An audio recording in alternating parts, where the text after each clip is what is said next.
الحمدللہ رب العالمین الصلاة والسلام علی خاتم النبیین وعلی آلہ وصحبہ اجمعین اما بعد فاعوذ باللہ من الشیطان الرجیم بسم اللہ الرحمن الرحیم قال اللہ تعالی فی سورة الانفال وَإِذْ قَالُوا اللَّهُمَّ إِنْ كَانَ هَذَا هُوَ الْحَقَّ مِنْ عِنْدِكَ فَأَمْطِرْ عَلَيْنَا حِجَارَةً مِّنَ السَّمَاءِ أَوْ ائْتِنَا بِعَذَابٍ أَلِيمٍ۔ ترجمہ: اور جب انہوں نے کہا کہ اے خدا، اگر یہ قرآن تیری طرف سے برحق ہے تو ہم پر آسمان سے پتھر برسا یا کوئی اور تکلیف دینے والا عذاب بھیج۔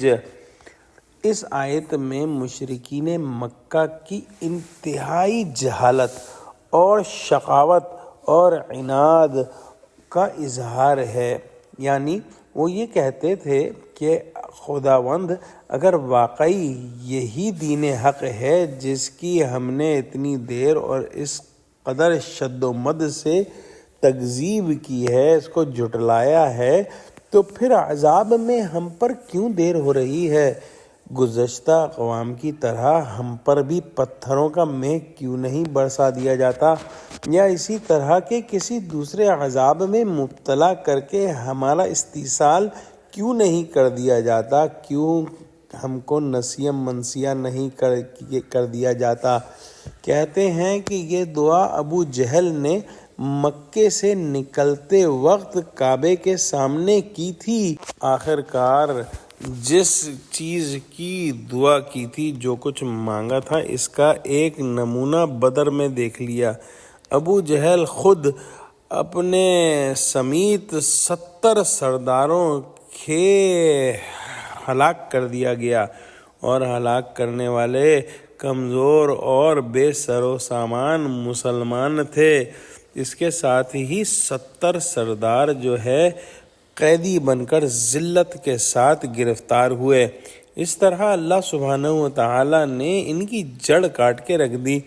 بے شک قوم لوط کی طرح ان پر آسمان سے پتھر نہیں برسے، لیکن جو حضور صلی اللہ علیہ وآلہ وسلم نے ایک مٹھی مٹی بھر کر ان کی طرف پھینکی تھی، وہ آسمانی سنگ باری کا چھوٹا سا نمونہ تھا کہ وہ کنکر جو ہے وہ سیدھے ان کفار کی آنکھوں میں جا پڑے۔ دعا کرتے ہیں کہ اللہ سبحانہ وتعالی ہم کو قرآن کا فہم عطا فرما، ہم کو جو ہے وہ جہالت، شقاوت، عناد اور تکبر جیسی بیماریوں سے محفوظ رکھ، آمین۔ وآخر دعوانا الحمدللہ رب العالمین، والسلام علیکم ورحمۃ اللہ وبرکاتہ۔